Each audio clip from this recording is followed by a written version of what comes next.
এমন কোন শক্তি এখনো তৈরি হয়নি বাংলাদেশে যে আওয়ামী লীগ সরকারকে তারা উৎখাত করতে পারে।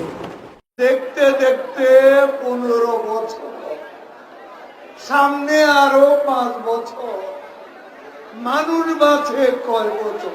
কবে হবে আন্দোলন? এই বছর না ওই বছর? রোজার পর না কোরবানির পর? অবশেষে বৈষম্য বিরোধী ছাত্রদের অসহযোগ আন্দোলনের তোপে পদত্যাগ করে দেশ ছাড়তে বাধ্য হলেন শেখ হাসিনা। বেলা 2:30 নাগাদ সামরিক হেলিকপ্টার 7682 নিয়ে সপরিবারে গণভবন থেকে বেরিয়ে যান। আরে এরা কারা? কোত্থেকে এলো এরা? আব্বা, আমি আর পারলাম না, ওরা আমায় ছাড়লো না, ওরা আমায় দেশ থেকে তাড়িয়ে দিল। তুমি রিয়েলিটি মানে নাও, এদিক চিন্তা ভাবনা না করে নিজের মানুষকে বাঁচাও, কারণ আমি জানি 12টা তোমার বেজে গেছে।